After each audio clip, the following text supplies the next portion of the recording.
Alors bonjour à vous tous, les bien-aimés du Seigneur. Bonjour. Alors oui, cause du manque de personnel en ce début d'année, on m'a demandé de présenter la première prédication de l'année. Et là, je me suis dit, vous savez, au début de l'année, on prend des résolutions. On veut maigrir. J'espère que vous avez des résolutions où vous voulez arrêter peut-être un petit péché qu'il faut cesser dans votre vie. Vous savez qu'on est rendu presque à la fin du monde? Ah oui? Et c'est peut-être la dernière année qu'on va vivre, en 2015, pour la fermeture de la porte de la grâce. Hein? On ne sait jamais. Et que là, il va arriver, après la fin du temps de grâce, qu'est-ce qui arrive dans l'Apocalypse? Les 7 plaies de la colère de Dieu qui vont commencer. On lit ça dans l'Apocalypse 15. Et là, on sait que ça s'en vient, ça, hein? C'est avec les problèmes de la nature qui se passent autour de nous. Donc, nous qui vivons les derniers événements de notre monde, croyez-vous que nous, on forme le peuple de Dieu? Bien sûr, amen. Oui. Hein? J'aime ta certitude. Moi, personnellement, je crois que oui. Nous sommes le peuple de Dieu. Amen? Amen. Ben, j'espère, si on ne l'est pas, On fait quoi ici? je regarde autour de moi, je me demande ce qui est. Oui.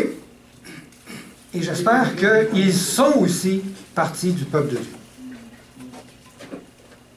Mais savez-vous que le peuple de Dieu, à la fin des temps, Dieu veut leur parler et leur envoyer un message bien spécial. Amen. Pour son peuple de la fin des temps. Et son message se résume en ces quelques mots: sortez de Babylone, mon peuple. Amen. Aujourd'hui, on va essayer de comprendre ce que ça veut dire.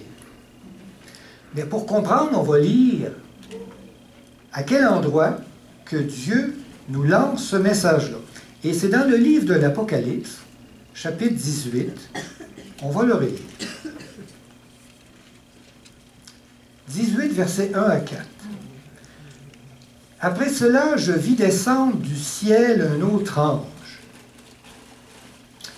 C'est pour ça que j'appelle ce message le quatrième ange. Parce que c'est le quatrième qui a envie de dire quelque chose à son peuple. Un autre ange qui avait une grande autorité, et la terre fut éclairée de sa gloire. Il cria d'une voix forte, disant, elle est tombée, Babylone la grande. Elle est devenue une habitation de démons, un repère de tout esprit impur, un repère de tout oiseau impur et odieux. Verset 4. Et j'entendis du ciel une autre voix qui disait, sortez du milieu d'elle, mon peuple, afin que vous ne participiez point à ses péchés et que vous n'ayez point de part à ses fléaux.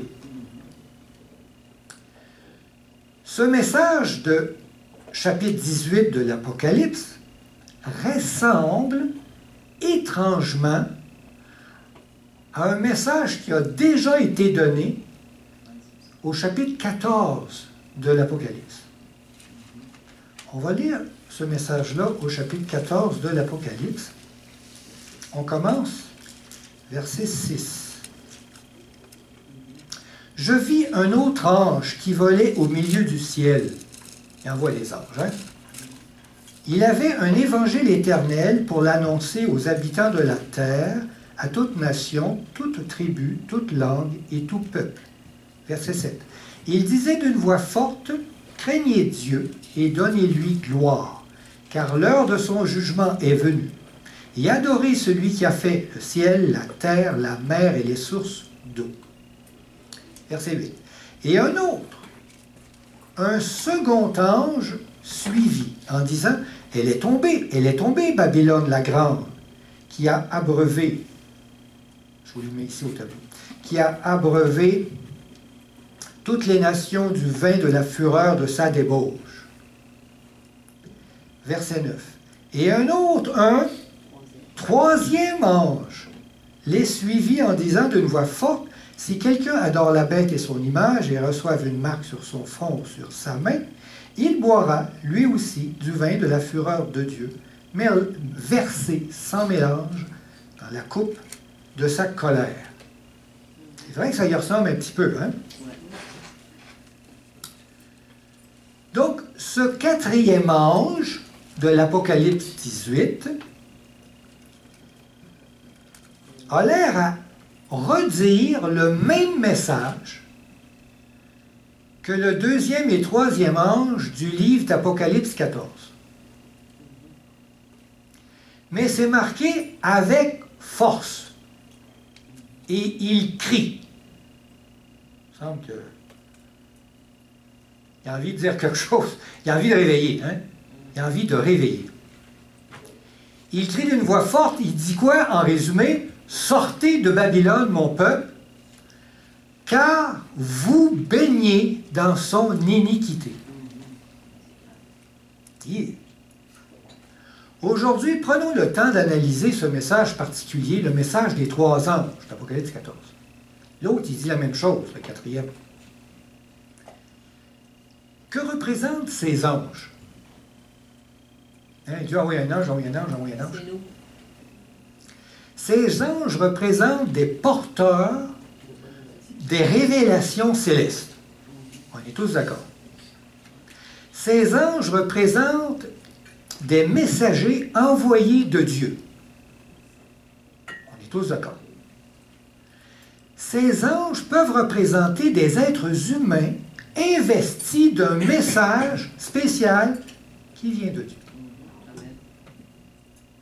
Ces anges sont sûrement des hommes et des femmes comme vous et moi, chargés de transmettre un message important de la part de Dieu afin d'avertir tous les fidèles adorateurs de leur dérapage. Amen. On a compris c'est quoi ces anges-là? Des messagers de Dieu. Que représente Babylone? Sortez de...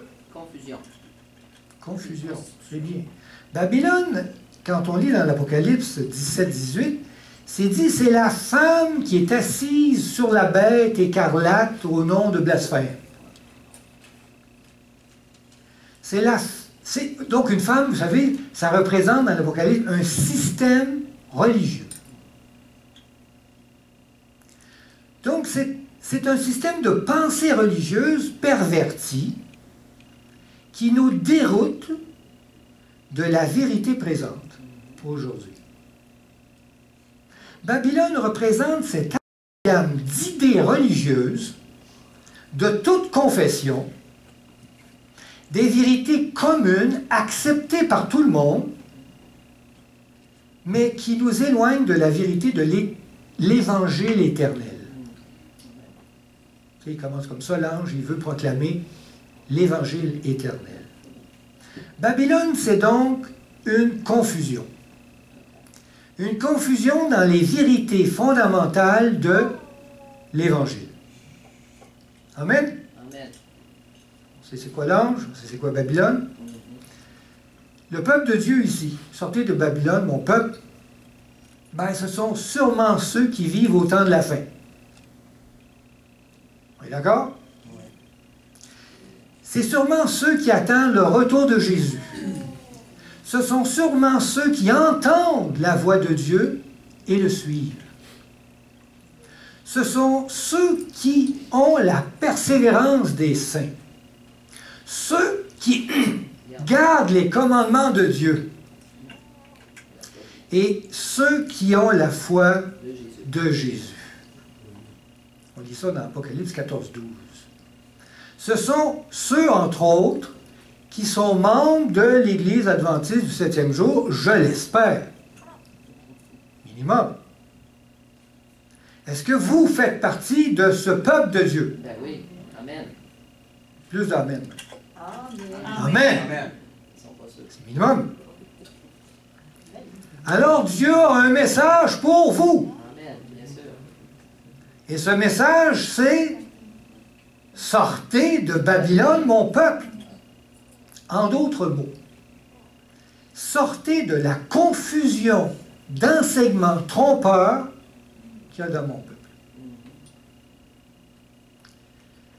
Chapitre 14, verset 6, ça commençait en disant, vous savez, le message du premier ange, 14, 6, « Je vis un autre ange qui volait au milieu du ciel. » Il vole au milieu du ciel. « Il avait un évangile éternel pour l'annoncer aux habitants de toute tribu, toute langue, toute la terre. » quoi.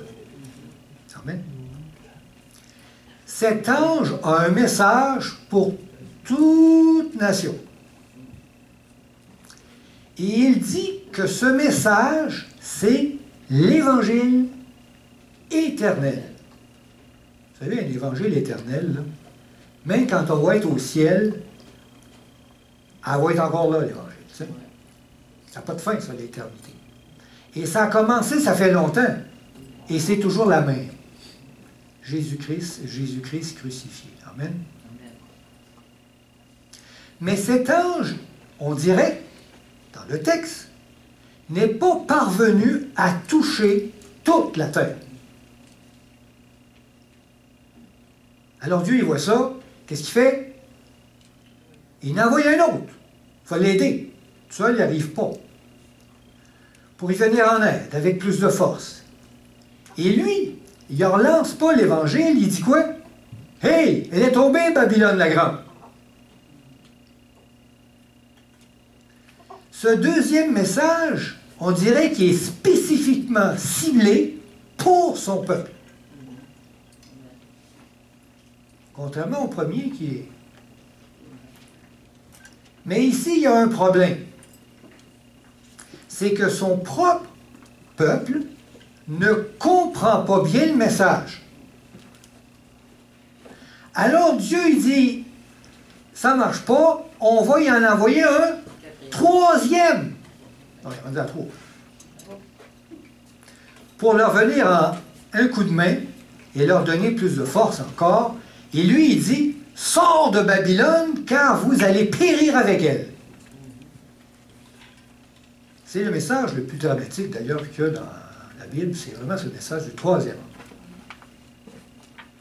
Vous savez qu'en tant qu'adventistes, vous savez tous que la proclamation de ces trois messages a débuté dans les événements de la grande déception de 1844. Amen. Aujourd'hui, le temps a passé et Dieu s'aperçoit que ces trois anges n'arrivent pas à terminer le travail d'annoncer l'Évangile éternel. Qu'est-ce qu'il va faire, le bon Dieu?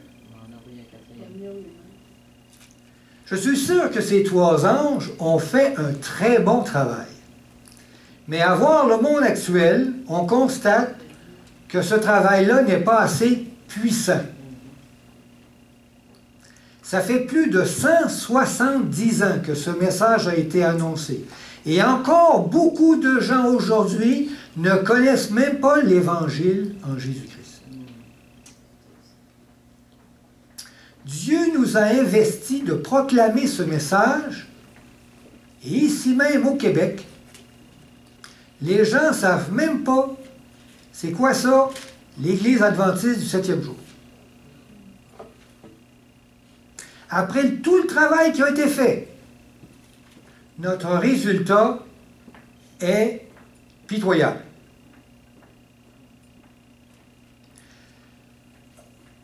Je crois que ces trois anges pourraient travailler encore pendant 100 ans et ça ne serait pas mieux comme travail. Dieu désire sûrement que ces trois anges reçoivent de l'aide. Hein? Parce que On dirait que ça aboutit pas. Ils ont besoin d'un coup de main. Hein? Vous savez que la population mondiale croît plus vite que le nombre de conversions mondiales qu'il y a dans la population. À ce rythme-là, est-ce qu'on va pouvoir finir le travail? Il y a plus de personnes aujourd'hui qui ne connaissent pas l'Évangile qu'il y avait 100 ans. C'est comme si vous aviez une grande pelouse à tondre, et tellement grande que elle pousse plus vite que le temps que vous avez de la tondre. Donc, vous n'avez pas fini de tondre votre terrain que ça l'a repoussé. Là, tu dis, je finirai jamais. N'est-ce pas? Même si ces 3 anges ont fait un travail remarquable, ce n'est pas suffisant. Et ces 3 anges ont besoin de terminer le travail, alors Dieu leur envoie un... 4e ange. Il n'y en a pas de 5e dans la Bible. Non. Alors le 4e, lui, il est supposé de faire le travail de proclamer quelque chose de fort pour que son peuple se réveille et là, il puisse terminer le travail. Relisons cela dans l'Apocalypse, donc 18, merci. Après cela, donc, je vis descendre du ciel un autre ange qui avait une grande autorité. Et la terre fut éclairée de sa gloire. Wow! Il cria d'une voix forte, disant, « Elle est tombée, Babylone la grande. Elle est devenue une habitation de démons, un repère de tout esprit impur, un repère de tout oiseau impur et odieux. » Verset 4, je passe le verset 3. « Et j'entendis du ciel une autre voix qui disait, « Ben, sors de là, sortez du milieu d'elle, mon peuple, afin que vous ne participiez point à ses péchés et que vous n'ayez point de part à ses fléaux. » Ce 4e ange a l'air un petit peu différent des 3 autres. Il a l'air d'être plus lumineux. Il éclaire plus fort. Toute la terre fut éclairée de sa gloire. Il vient avec une grande autorité. Donc son message est d'une vérité qui touche plus fort les cœurs. Il a une gloire plus grande, une gloire magnifique. Donc c'est un message d'amour qui transforme les caractères. Il a une voix puissante. C'est-à-dire que quand on reçoit cette vérité, ça frappe. Et il s'adresse directement au peuple de Dieu. Et toute la terre en était affectée. Le message du 4e ange. Vous savez qu'il y a beaucoup de gens dans notre Église qui prient journalièrement pour que ce 4e ange vienne enfin, puis que là, ça finisse, puis que là, le message, toute la terre soit éclairée, puis que là, ça, hey, on y va, puis Jésus revient. Il prie là-dessus, il prie là-dessus. Avez-vous hâte qu'il vienne, le 4e ange? Ben oui. Comme aussi. À Jérusalem, je suis sûr qu'il y a un groupe de personnes juives, orthodoxes, qui prient, eux autres aussi, chaque jour, pour que Dieu envoie le Messie promis. Hein? Je crois qu'ils invoquent Dieu en disant, « Ô Dieu d'Abraham, de Jacob et d'Isaac, Seigneur, réveille-toi et envoie-nous le Messie que tu nous promets depuis si longtemps. Nous savons que tu es un Dieu fidèle qui exerce notre patience. Mais nous nous appuyons sur tes promesses éternelles. Viens au secours de ton peuple et envoie ton Messie. » Des fois, j'aurais le goût de mettre une main sur leurs épaules et dire, écoute, j'ai une bonne nouvelle pour vous autres. Rassurez-vous, le Dieu d'Abraham, d'Isaac et de Jacob, il n'est pas endormi. Ça fait longtemps qu'il vous l'a envoyé, votre Messie. Ça fait plus de 2000 ans. Et vos pères, mais malheureusement, ils l'ont rejeté. Ils l'ont crucifié. Il serait temps pour vous d'accepter l'histoire et de reconnaître le Messie. Amen. Je crois qu'aujourd'hui, vous savez, le 4e ange, lui aussi, il aurait le goût de nous taper sur l'épaule, puis de nous dire, écoutez, le peuple adventiste, j'ai une bonne nouvelle pour vous. Rassurez-vous, Jésus-Christ ne nous vous a pas oublié. Ça fait longtemps que j'ai envoyé mon puissant et glorieux message du 4e ange. Ça fait plus de 120 ans. Mais vos pères l'ont refusé, ils l'ont mis de côté. Il serait grand temps que vous acceptiez votre histoire. Oui, le message du 4e ange nous est déjà parvenu. Vous savez cela? Hein, on ne croit pas. On va lire 2 textes dans l'esprit de prophétie qui va amener cette vérité-là de façon évidente.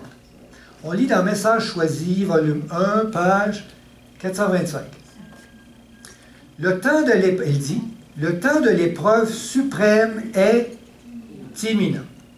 Le grand cri du 3e message a déjà commencé à nous révéler la justice du Christ, le Rédempteur qui pardonne le péché. Et si on va dans le contexte, elle parle du message de 1888. Elle dit, c'est le commencement de la lumière émanant de l'ange qui doit remplir la terre entière de sa gloire. Elle parle du 4e ange qu'on a lu dans l'Apocalypse 18. Wow!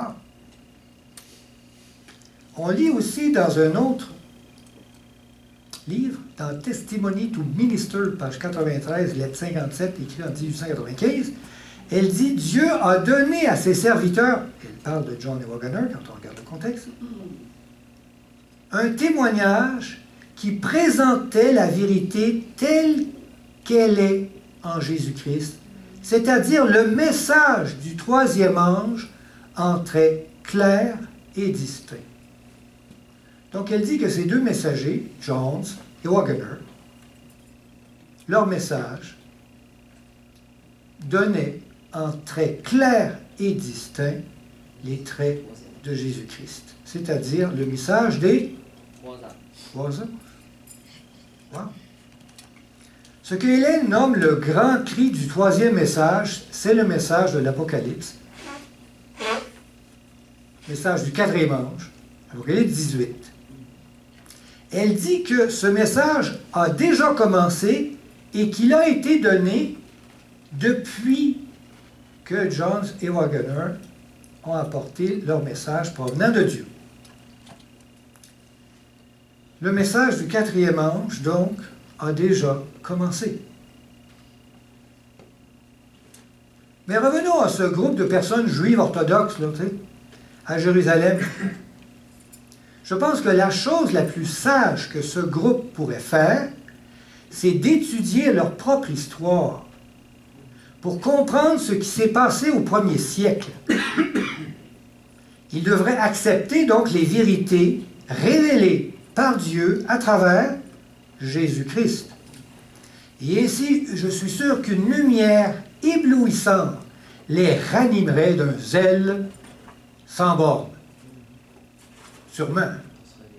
Verras-tu le peuple juif accepter Jésus-Christ? Wow! De même, je crois que la chose la plus sage que le peuple adventiste pourrait faire, c'est d'étudier sa propre histoire pour comprendre ce qui s'est passé en 1888, avec humilité. Nous devions accepter les vérités révélées par Dieu à travers ses messagers. Le quatrième ange, Jones et Wagner. Et ainsi, une lumière éblouissante nous ranimerait dans un zèle sans borne. Vous avez vu ce livre, 1888, réexaminé? Si vous voulez connaître l'histoire de notre Église, ce qui s'est passé en ce temps-là, je vous suggère de lire ce livre. Écrit par Robert Willen et Donald Short. 210 pages. Gratuit, hein, dans la librairie qui est ici. Je vous le suggère. Lisons un texte dans Jérémie le prophète, qui parlait à son peuple du temps qu'il avait oublié les choses de Dieu. Je vous conseille Jérémie, chapitre 8, verset 4.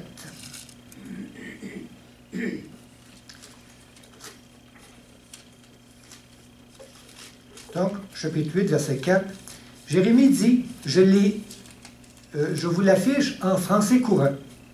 Ça se dit mieux, ça se comprend mieux.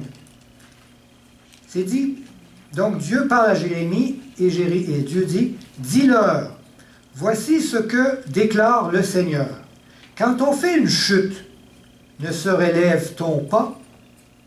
Parce que oui, là. Quand on fait une fausse route, revient-on pas sur ses pas? C'est trompé, on revient. Alors pourquoi ce peuple de Jérusalem qui fait fausse route persiste-t-il dans sa trahison? Ces gens tiennent à leur faux Dieu et ils refusent de revenir à moi. Verset 6.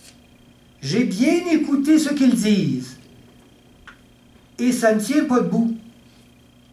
Aucun ne regrette ses mauvais choix, ni ne se demande, mais qu'ai-je donc fait?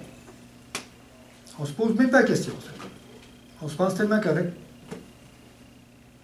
Laissez-moi vous raconter une histoire. Il était une fois une petite famille qui désirait se rendre en vacances en Floride. Vous êtes habitué à ça, au Québec? Ils partirent donc en voiture de bon matin, et après plusieurs heures de route, la femme constata que ce mari avait pris un mauvais chemin. Donc, elle lui expliqua qu'il s'était trompé.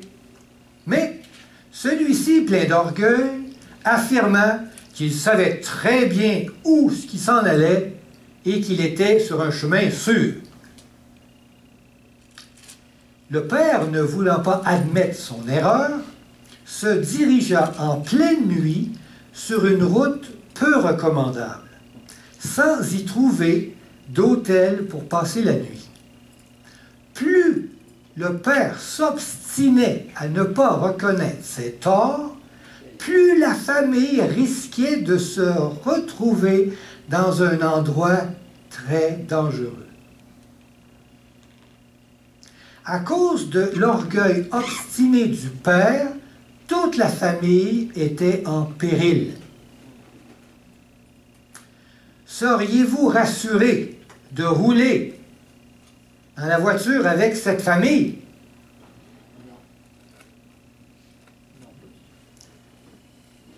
Posez la question, c'est d'y répondre. Comme nous l'avons vu dans Jérémie, chapitre 8, aujourd'hui, Dieu se demande pourquoi ce peuple adventiste fait-il fausse route, persiste-t-il dans ses erreurs? Et il lui dit, sors de Babylone, mon peuple. Ces gens tiennent à leur faux Dieu, comme ils disent, ils refusent de revenir au vrai. Dieu a bien écouté ce qu'ils disent et ça ne tient pas debout. Aucun ne regrette ses faux choix, ni ne se demande, mais qu'ai-je donc fait? Je suis sûr que maintenant, vous vous posez tous la question, mais qu'ai-je donc fait? Qu'est-ce qu'il y a de si grave que ça? Voyons donc. Dieu nous demande de changer de route et de sortir de Babylone. Babylone, c'est la confusion, on a vu ça, dans les vérités fondamentales de l'Évangile. Eh bien, dans notre Église, il y a de la confusion en rapport à la compréhension de la nature humaine de Jésus.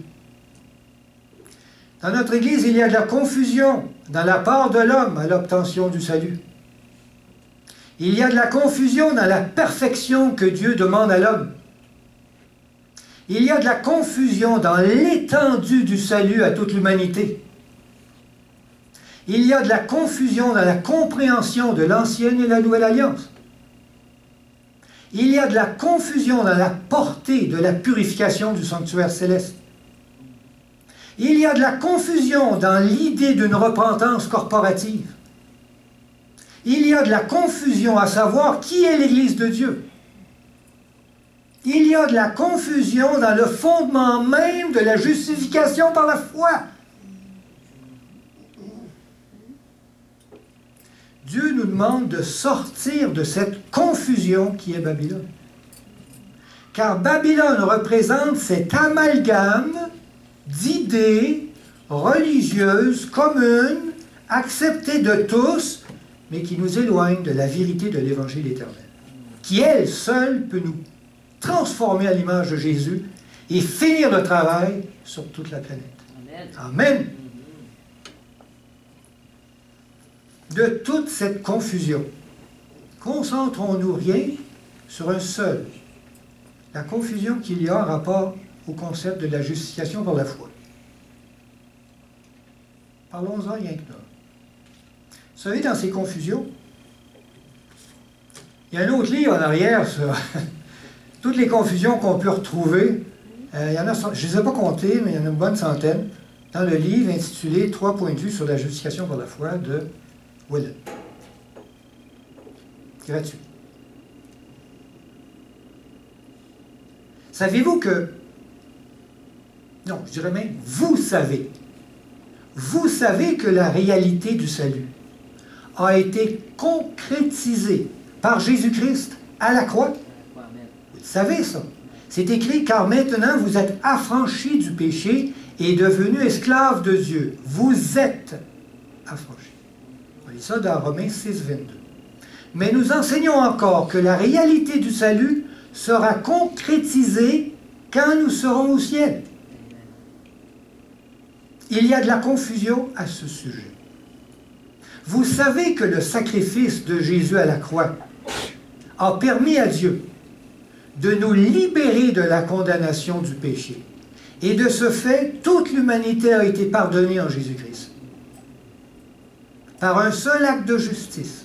La justification qui donne la vie s'est étendue à tous les hommes.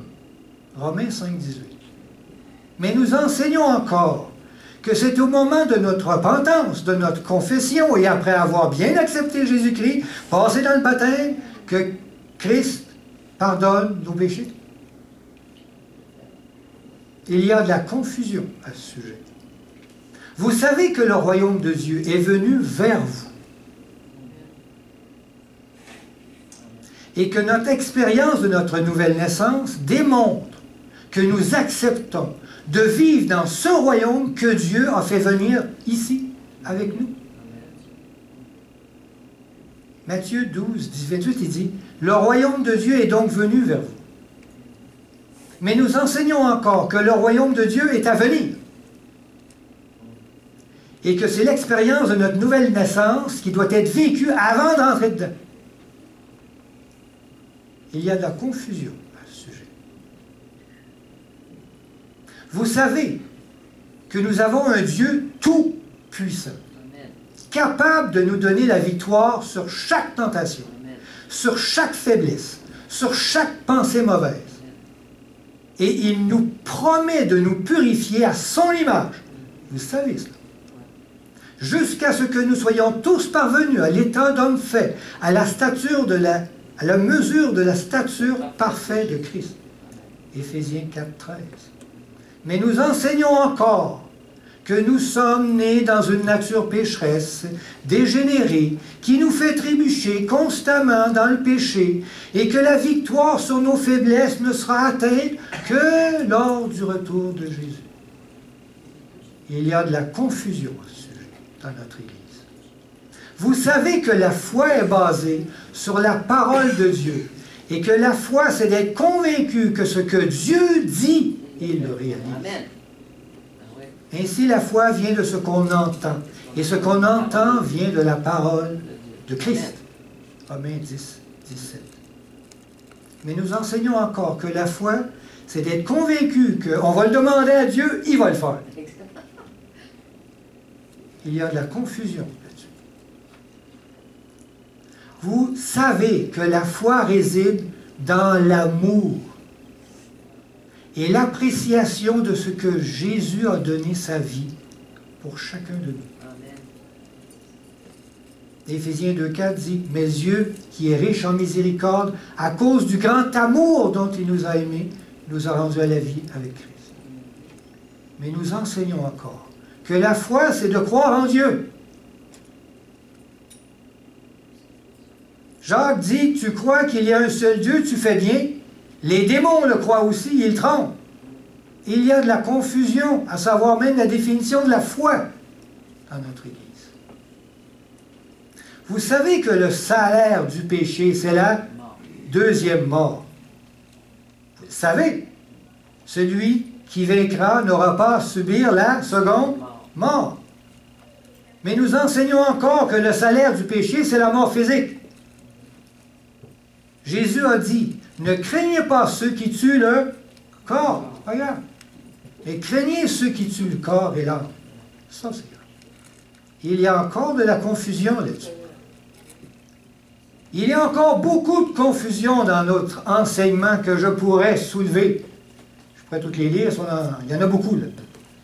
Mais je crois que vous avez compris, n'est-ce pas?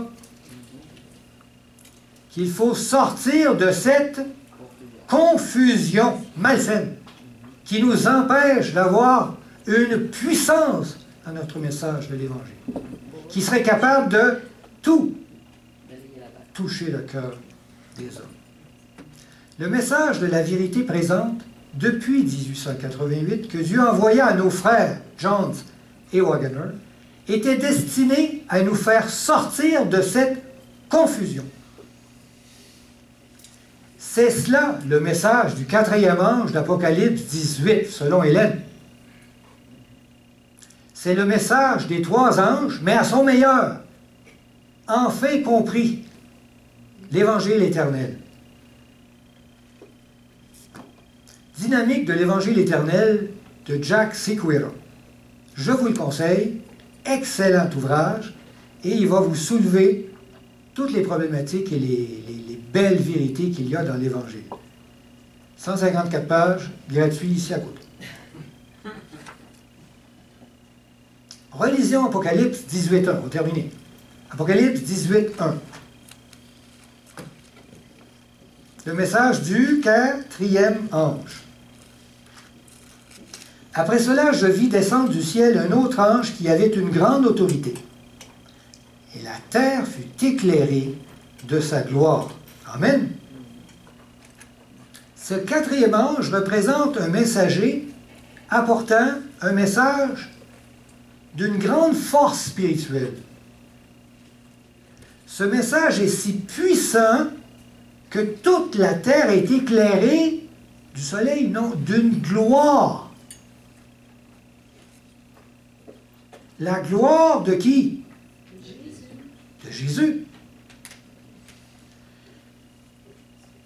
Mais la gloire de Jésus, on voit comment?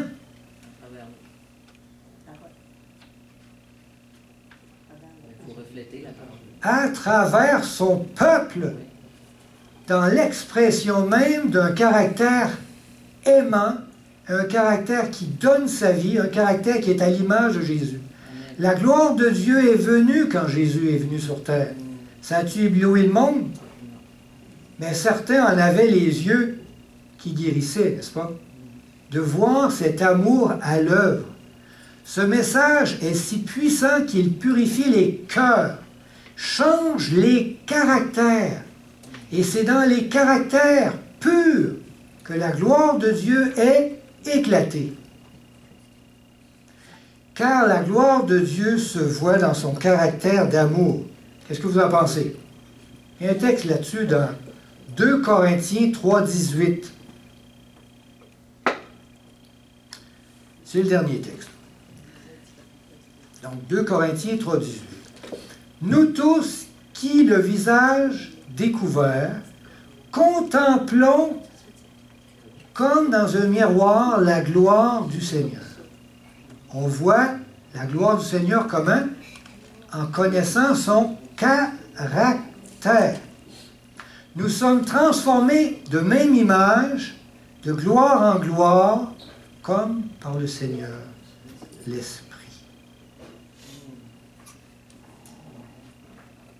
Le message de 1888 relevait d'une façon plus forte l'image parfaite de l'amour de Dieu qui s'offre.